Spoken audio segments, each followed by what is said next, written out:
June 6th, 1944, 6:39 a.m. The base of the cliffs, Pointe du Hoc, Normandy. The morning fog drifted low over the surf, its fingers curling around the jagged stone outcrop that jutted into the sea. The waves smashed against steel hulls as landing craft bobbed like corks, each one packed with men of the 2nd Ranger Battalion. They said little. Salt spray soaked their uniforms. Some clutched rosaries, others just stared ahead at the wall of rock, smoke, and death that loomed before them. Each second in those boats felt longer than an hour. The crash of artillery thundered behind them from battleships offshore, their shells streaking overhead and slamming into the cliff face in preparation for the assault. The sky lit up with the dull red pulse of explosions. It was supposed to soften the defences. But the Germans were still there, waiting. Up above, dug into fortified bunkers, German defenders of the 726th Infantry Regiment watched the water churn. They saw the Rangers coming. But they weren't worried. To them, the cliffs were the best defence imaginable. 100 feet of sheer vertical stone, topped with barbed wire, mines, machine gun nests, and thick concrete casemates. The cliffs had withstood centuries of storms. The Germans believed they could withstand one more. Oberleutnant Bernhard Fröking, commanding the gun crews at Pointe du Hoc, had spent months preparing the site. Camouflage nets, sandbag positions, overlapping fields of fire. He had artillery crews trained to fire in pre-sighted zones. His machine gunners had practiced against moving targets on the beach below. Every man knew his role. Every weapon had its field of fire. He believed his position was impregnable. One American pilot flying cover for the Rangers that morning later said, "It looked like a place no one could live through." Lieutenant Colonel James Earl Rudder stood tall in one of the lead landing craft, his frame broad and composed. A Texan, a former football coach turned combat commander, Rudder was the kind of man other men followed without question. He had drilled his battalion relentlessly, climbing cliffs under fire, rappelling in the rain, practicing demolitions in live fire scenarios. They had rehearsed cliff assaults in southern England until their hands bled. Pointe du Hoc had been labelled a suicide mission. Rudder knew it, his men knew it, but no one said it aloud. Their mission was simple in design, impossible in execution. Scale the cliffs, destroy 6 155mm German artillery guns believed to be mounted above, and hold the position until reinforcements could arrive. The guns, if intact, could decimate Allied forces landing on both Utah and Omaha beaches. Failure wasn't just a tactical loss. It could doom the entire American right flank. The lead boats took heavy fire before even reaching shore. Machine gun bursts stitched the water, sending up geysers around the landing craft. Mortar shells exploded in arcs, some smashing directly into the boats. One ranger described it as trying to storm a fortress by charging through a hailstorm of razors. As the ramps dropped, chaos erupted. German machine guns opened up, MG-42s hammering with terrifying rhythm, firing over 1,200 rounds per minute. Bullets tore through water and flesh. Mortars exploded in sprays of foam, fire, and shrapnel. Men screamed. Some fell before stepping off the ramp. Others disappeared beneath the waves. Those who survived surged forward, low to the sand, dragging ropes and gear, weaving through smoke and death. Sergeant Leonard Lomell, only 23, ran with a grappling rope coiled over his shoulder, sprinting across wet stone. Behind him, Corporal Jack Kuhn laid down suppressive fire with a Browning automatic rifle, aiming at muzzle flashes above. They were soaked, bruised, bleeding, but they moved with urgency. The Rangers fired small rockets attached to grappling hooks toward the cliffs. Some were cut by German fire, others fell short, a few stuck. That was enough. And then, impossibly, the climb began. Wet ropes, muddy boots, bullets from above, rocks giving way, smoke in their eyes. Still they climbed. One ranger later said, "I don't remember climbing. Just hands, ropes, pain, and praying the next bullet wasn't mine." From the cliffs, the Germans saw ghost-like shapes emerging from the smoke, scaling ropes, as if gravity didn't apply. 7:10 a.m., the first boots reached the top. Private Charles Parker pulled himself over the edge. He had lost his helmet. His left sleeve was soaked in blood. Without hesitation, he yanked the pin from a grenade and hurled it into a machine gun nest. The explosion rocked the trench. Parker vanished into the haze, firing as he moved. Behind him, more Rangers appeared. They cleared bunkers, swept trenches, and pushed forward through stunned German defenders. One German survivor later wrote, "They came out of the mist. I fired until my barrel smoked. Then one was on top of me, a boy with dirt on his face and a pistol in his hand." Pointe du Hoc, once a fortress, was now a battlefield, and the battle had just begun. To understand why 225 men were ordered to climb a vertical cliff into machine gun fire, you have to go back to the months before D-Day, back to the minds of Allied planners staring at reconnaissance photos, intelligence briefs, hand-drawn maps, and decrypted messages piled high across war room tables from London to Portsmouth. They saw what the Germans had seen. Pointe du Hoc was a dagger of stone jutting into the English Channel. From that rocky outcropping, German guns could sweep across both Utah Beach to the west and Omaha Beach to the east. It was the only spot on the entire Normandy coast that offered overlapping fire control of two landing zones. And at its crest sat 6 reinforced concrete casemates, believed to house 155mm artillery guns, long-barreled, capable of striking landing craft from 15 miles away. The Germans had installed range-finding positions and had trained crews to fire rapidly and accurately. These weren't just anti-invasion weapons, they were beach killers. If those guns remained operational on June 6th, thousands of men could be slaughtered in the surf before ever reaching dry land. D-Day, the largest amphibious invasion in human history, could stall before it began. General Omar Bradley, commander of the 1st U.S. Army, reviewed the intelligence.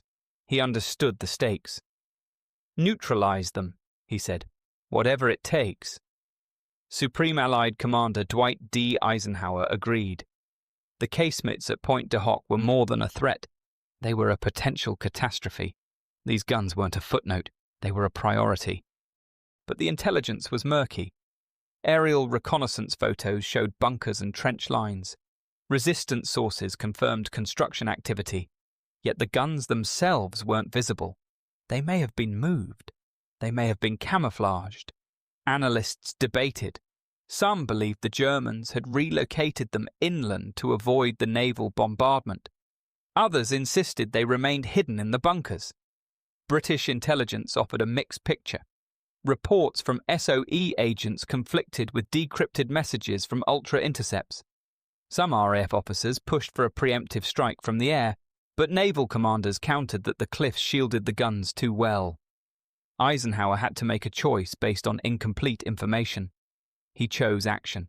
Despite the uncertainty, the threat was too dangerous to ignore. The decision was made: destroy the position, eliminate the threat, even if it meant climbing straight into machine gun fire. The task fell to the U.S. Army's 2nd Ranger Battalion. Not regular infantry, Rangers, men who volunteered for danger, men trained to operate behind enemy lines. They trained in the cliffs and coves of England and Wales. They climbed rope ladders with 80-pound packs, practiced amphibious assaults with live ammunition overhead, and rehearsed cliff scaling, while explosives rocked the water below. Lieutenant Colonel James Earl Rudder personally shaped the unit. A former football coach from Texas, he turned them into shock troops, the kind of soldiers who could take punishment and give it back tenfold. Rudder was a strategist and motivator. During training, he marched alongside his men, carried the same weight, and took the same risks. He wasn't just their commander, he was their example. Rangers who stumbled were ordered to climb again. Those who collapsed were carried off and returned the next morning. By the spring of 1944, they were ready. Their training had become legend. British observers watched the Americans climb sheer stone faces under simulated fire and whispered, "They'll never survive the real thing." Rudder heard the doubts and dismissed them. "My boys will take the cliffs," he said, "or they'll die on the beach trying." Their orders were clear. Land at the base of Pointe du Hoc at 6:30 a.m. Scale the 100-foot cliff. Destroy the artillery. Signal success by firing a flare. Then hold until reinforced. Each ranger carried rope, grenades, rifle, pistol, and rations. Some carried thermite to destroy gun mechanisms. Others manned Bangalore torpedoes to clear wire. A few were issued flamethrowers. British intelligence labelled the assault a high-risk raid. American commanders called it a necessary sacrifice. But the Rangers, those 225 men, called it their mission. They knew the risks. A recent war game had simulated the entire assault. Out of 225 participants in the simulation, fewer than 60 reached the top. The exercise was declared a failure. Rudder simply responded, "We'll do better on the day." D-Day depended on paratroopers landing behind enemy lines, on sailors braving mined waters, on infantrymen charging across beaches. But in this narrow pocket of France, D-Day would also depend on a handful of men doing the impossible. They would go in first. They would go in alone, and they would either succeed or die trying. The sea didn't make it easy. The channel was restless that morning, churning beneath a grey sky. Currents stronger than expected pulled the landing craft off course. Instead of landing directly below the German guns, Rudder's men hit the beach several hundred yards east. That error meant more than just extra ground. It meant exposure, running parallel to enemy fire to reach the base of the cliffs. And the Germans were waiting. Lieutenant William Moody, leading a platoon in Company A, later recalled, "The bullets were so thick, it looked like someone skipping stones across the surf. I don't remember giving the order to move. We just ran. The Rangers disembarked into a cacophony of war. Mortar shells exploded near the shoreline. Machine guns opened up, cutting across the water like blades. A landing craft nearby took a direct hit. Men and metal vanished in a single blast. The wounded screamed over the roar of surf and steel. The shoreline was chaos. Incoming rounds tore into the surf and ripped through packs and bodies. One ranger barely made it 5 steps before collapsing. Others dragged the wounded out of the water, only to be pulled back by the undertow. Men hit the sand and crawled. They dragged coils of rope, grappling launchers, demolition kits, Browning automatic rifles and M1 Garand rifles. Some had lost helmets. Some were already bleeding. But they moved. They had trained for this moment. The rockets, meant to carry grappling hooks up the cliffs, misfired in the damp air. Some tangled, some fell short, others worked. A few hooked firmly to roots or jagged edges atop the cliffs. One rocket spun wildly and exploded harmlessly in mid-air. Another missed its target but hit a German sandbag and held. Good enough. The first wave started to climb. Slick ropes, numb fingers, lead flying from above. Ropes swayed, dirt crumbled, shouts echoed against the rock face. Still, they climbed. From above, German troops fired pistols, dropped grenades, even cut at ropes with bayonets. One machine gunner emptied belt after belt into the rising lines until a sniper silenced him with a single shot. But the defenders were stunned. They had not expected anyone to reach the cliffs in such chaos. Private First Class Fritz Nyland, whose story would inspire a Hollywood film decades later, said the climb felt endless. "My hands gave out 3 times, he recalled, but I didn't stop. You didn't stop because if you did, someone else would fall. Others reported that the ropes were slick with seawater and blood. Some climbed on their knees, some jammed knives into the rock face for leverage. They climbed with bullets tearing past their ears, sometimes with no idea if they were ascending into open fire. One team's rocket launcher had misfired, but a German explosion had blown debris high enough to form a makeshift handhold. Rangers scrambled onto the stone, clawing and boosting each other upward like ants on a cliff face. Sergeant Leonard Lomell reached the top around 7 a.m. His uniform was soaked, his face streaked with blood and grime. Pulling himself over the edge, he drew his Colt .45 pistol and fired into a German trench line. 2 soldiers fell. He didn't wait. He moved. Corporal Kuhn followed seconds later, hurling a grenade toward a sandbag machine gun nest. The blast rocked the shallow trench. Together they pushed forward, clearing the immediate position. Behind them, more men crested the ridge. Private Joseph Ridloff slipped on blood-slick stone and almost fell, until a fellow ranger grabbed his wrist and hauled him up. "You're not dying here," the man growled. "We need grenades." Grappling lines sagged under weight. Some fell, others ascended hand over hand. Smoke from offshore naval bombardment swirled across the ridge. Somewhere to the east, Omaha Beach was already a bloodbath. But here, on this isolated cliff, the impossible was underway. By 7:10 a.m., dozens of Rangers had reached the summit. They moved quickly, fanning out, forming small assault teams. 3-man fire squads, 1 rifleman, 1 grenadier, 1 close-quarters fighter, cleared trenches methodically. They used Bangalore torpedoes to blast through wire, lobbed grenades into dugouts. Some carried shotguns. Others seized German MP-40 submachine guns off the dead. The fighting was brutal, sudden, and unforgiving. One ranger found himself face to face with a German radioman. Both hesitated. The ranger shot first. Another stumbled into a bunker and found it empty, but still warm. Someone had just left. The casemates, massive concrete bunkers that Allied intelligence had feared for months, loomed like monuments to German engineering. Rangers approached them cautiously, only to find most of them silent. There were no guns inside. They searched. They cursed. They double-checked trench maps. The massive artillery pieces that should have dominated the beaches below were missing. Lieutenant Charles Wellborn radioed down to Rudder, who was still coordinating the attack below with a wounded leg. Casemates empty. No visual on artillery. The message chilled the command staff. The guns weren't there, but the danger was far from over.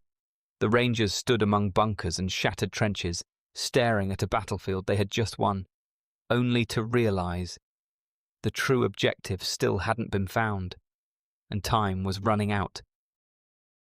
Confusion rippled through the Ranger ranks. The guns they'd come to destroy weren't in the bunkers. They weren't on the hilltop. They weren't even in view. Rudder, bleeding and directing from a crater-turned command post, knew instantly what it meant. The intelligence was wrong, or the Germans had relocated the guns. Either way, the mission and the threat was not over. The Rangers had trained for cliff assaults, for demolition under fire. They had not trained for ghost guns. But 2 men took the initiative. Sergeant Leonard Lomell and Corporal Jack Kuhn, both from Company D, assembled a small team and moved inland. They had no maps, no guides, just instinct, and the faint clues war leaves behind, tire impressions in soft dirt, bent grass where something heavy had rolled, broken branches, crushed fence lines. Lomell later said, "We had no orders to go. But we had no choice. If those guns were real and still functioning, we had to find them." They moved quickly, cutting inland through thick brush and low hedgerows, rifles ready. The sounds of battle behind them faded into the rustling wind. They were operating deep in enemy territory now, alone, exposed, and invisible to both friend and foe. About 300 yards beyond the cliff line, the Rangers entered an orchard, quiet, abandoned. The air was thick with the smell of gun oil and churned soil. Crushed apples lay beneath tree limbs. An empty field kitchen smouldered, and there, beneath camouflage netting and leafy limbs, They saw them, 5 long-barreled 155mm guns artillery pieces, wheeled and aimed inland, likely toward Utah Beach. No crews, no guards, but the guns were real. Lomell counted them, then checked each breech. Ammunition was stacked nearby in wooden crates. The guns had been repositioned to avoid the naval bombardment, parked behind the main line until it was time to wheel them forward. They weren't decorative. They were functional. And they were loaded. Kuhn set to work immediately. He and Lomell pulled out thermite grenades from their satchels. Each grenade contained iron oxide and aluminum powder that, once ignited, burned at over 4,000 degrees Fahrenheit, hot enough to melt steel. They placed the grenades on the traversing and elevation gears. They stuffed others into the firing mechanisms. One by one, the grenades hissed to life, molten sparks biting into the weapon mounts. The smell of burning metal filled the orchard. To ensure the job was done, Kuhn smashed targeting sights and wheels with his rifle butt. The metal bent and fractured under each blow. A final grenade sizzled atop a crate of shells. Lomell yanked it away at the last second. It ignited safely on the grass. They moved to each gun methodically, repeating the process. One by one, the weapons were neutralized, no longer a threat to Utah Beach, or to the thousands of American soldiers who would soon be pouring ashore. But they weren't alone. Just beyond the tree line, Lomell spotted movement. 2 silhouettes in grey darting between hedgerows. A German patrol. The Rangers froze. They couldn't afford a firefight. It would give away their position. Lomell signaled silence. The Germans passed within 30 feet, oblivious. Only after they vanished did the 2 Rangers exhale. It took less than 15 minutes. But those minutes may have saved thousands of lives. As the last charge burned, Lomell looked back toward the cliffs. Smoke still curled skyward. Somewhere behind that smoke, his battalion was fighting to hold a patch of broken earth they had bled to reach. They began the return march with rifles low and hearts pounding. The route back was worse, branches cracking beneath boots, sweat-blinding eyes. They passed a fallen German courier face down in a ditch. Lomell bent to check for papers. Nothing. Near the perimeter, friendly fire nearly claimed them. A jittery ranger in a shell crater raised his rifle until Kuhn yelled, "Don't shoot!" He lowered his weapon. "You ghosts," he said. "We thought you were gone." Mission accomplished, they rejoined the battered line. They didn't wait for backup. They didn't request permission. They just saw what had to be done, and did it. The guns had been destroyed. The clifftop was secure, but the battle was far from over. As Lomell and Kuhn rejoined the others, they were met not by celebration, but by incoming fire. The Germans were regrouping. Reinforcements from inland garrisons began to arrive. Mortar teams positioned themselves beyond the hedgerows. Snipers moved through the brush, targeting anything that moved. Machine gun nests farther back reopened fire, sweeping across the ridge. The Rangers dug in. They had no time to rest. They used helmets to dig shallow foxholes, flipped destroyed bunkers into cover, and turned craters into defensive positions. They consolidated weapons and ammunition.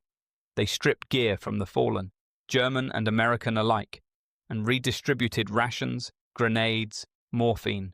Some shared canteens. Others passed cigarettes wordlessly. There was no time for fear. Lieutenant Colonel Rudder refused evacuation. Though bleeding and barely able to walk, he crawled into a shallow bomb crater and set up a command post. His field telephone had taken shrapnel, so he began writing urgent messages by hand on ration box cardboard, dispatching runners across dangerous ground to relay positions and requests for artillery support. Throughout the afternoon and into the night, German forces tested their perimeter. Small skirmish lines probed the cliffs, firing in bursts and then falling back. Mortar shells rained down with increasing frequency. One round struck a group of wounded being treated by the battalion medic, killing several instantly. Still, the Rangers held. Private First Class Jack Pohe remembered, We couldn't dig deep enough. The ground was rock, and every time we moved, someone fired at us. They were down to single-digit rounds. Bloodied hands reloaded weapons slowly. Some men were hallucinating from exhaustion. Others refused morphine, saving it for worse cases. By midnight, they were running low on nearly everything: food, water, ammunition, morphine, hope. Corporal James McQuaid later described it as the longest night of our lives. We couldn't see more than 20 feet, and every shadow might be a German. You didn't sleep. You just waited. At dawn, fog rolled back in, cold, damp, deathly quiet. Then came another assault, a coordinated German push from the east. Grenades rained in, tracer fire cut the sky. The Rangers responded with suppressive fire, grenades and whatever was left. Some fired captured German weapons. Others fixed bayonets and crawled through the underbrush, preparing to meet attackers face to face. They were holding a jagged piece of land barely 400 yards across, surrounded by enemy troops, with no medical evacuation and almost no radio communication.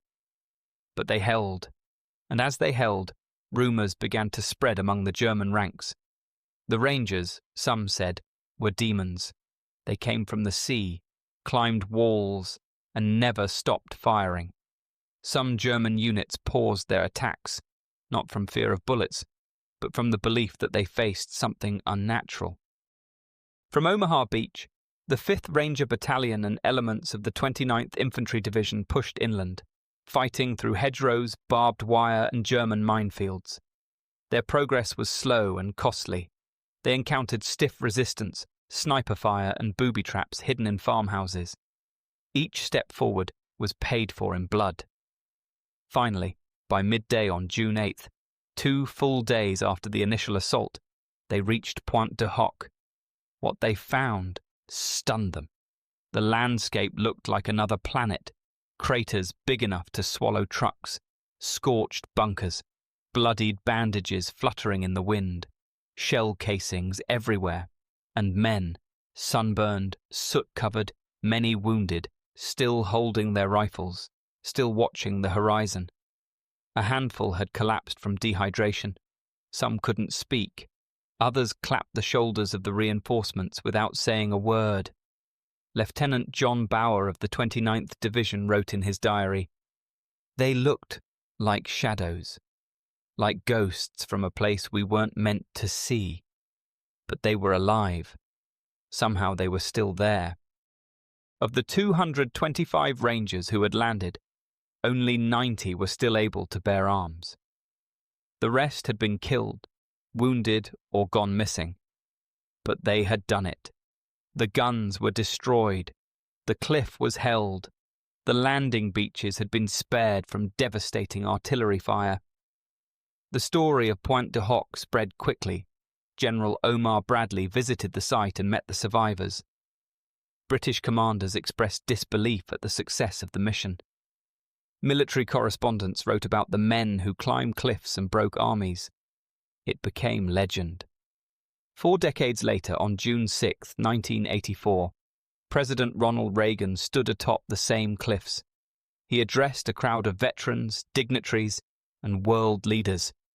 Behind him stood several survivors of the assault, older now, grey-haired, some in wheelchairs, others leaning on canes, but still Rangers. Reagan's words echoed across the windswept promontory. "These are the boys of Pointe du Hoc. These are the men who took the cliffs. These are the champions who helped free a continent." The crowd was silent. Some cried. Even hardened press correspondents lowered their cameras. No one spoke afterward. They didn't need to.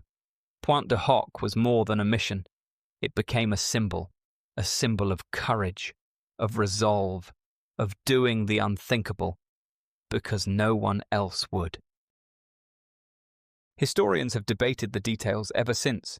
Some have questioned the intelligence failures, the fact that the guns weren't even in the casemates. Others have asked whether such a high-risk mission was worth the cost. Some have examined the tactical benefit. Others have scrutinized the losses. But almost no one questions the legacy, because Pointe du Hoc wasn't about perfect plans. It was about guts. The Rangers didn't know if the ropes would hold. They didn't know if the guns were still there. They didn't even know if they'd survive the first 30 seconds on the beach. But they went anyway. In a war of massed armies and machine warfare, this was something different. This was intimate, personal, human. 225 men launched themselves at a vertical wall of rock under withering fire. They climbed it, fought for it, held it, and changed the course of a day that changed the world. They didn't win with tanks or fleets. They won with ropes and fire and willpower. Sergeant Leonard Lomell and Corporal Jack Coon didn't wait for orders when they found the guns. They didn't hold a meeting. They didn't call it in. They acted on instinct, on training, on trust. They were Rangers, and that's what Rangers do. Years later, Lomell said, "It was the longest day of my life, and the proudest. That pride is carved into the cliffs now, into the rusted steel of destroyed gun barrels, into the scorched concrete of bunkers that failed to stop them. It's remembered not just by historians, but by those who walk the site today. Visitors stand at the edge, looking down the cliffs. They touch the bomb craters. They whisper, because you don't speak loudly in places like this. You reflect. You remember. And you remind yourself that history is shaped not just by generals and plans, but by the people who carry them out when everything goes wrong. The Rangers of Pointe du Hoc did not fight for fame, or medals, or glory. They fought because they were needed, because freedom, like the cliffs, is never truly safe until someone climbs it, and because when the time came, they did, and they left behind more than silence. They left a legacy. Not just in history books or speeches or commemorative plaques, but in the example they set, in the reminder that courage is not the absence of fear, but the decision to keep going anyway. When future generations ask what kind of men climbed those cliffs, let the answer be simple. The kind who knew the odds. The kind who saw the guns weren't there and searched anyway. The kind who didn't wait to be told. The kind who stood their ground when no one else could reach them. The kind who defined the word Ranger. Pointe du Hoc was never meant to be survivable, but they did more than survive. They triumphed. Today at Pointe du Hoc, a stone monument stands atop the cliff. It's shaped like a dagger thrust skyward, weathered, stark, unmoving, but what it symbolizes isn't stone, it's sacrifice. Walk among the ruins, and you see the aftermath. Craters like open mouths, bunkers shattered by naval rounds. The silence is different there, heavier, as if time itself pauses. You can almost hear them still. The shout of, "Rangers, lead the way!" The snap of a climbing rope, the thunder of defiance. And for just a moment, if you listen closely, you'll hear the quiet answer of history. They did.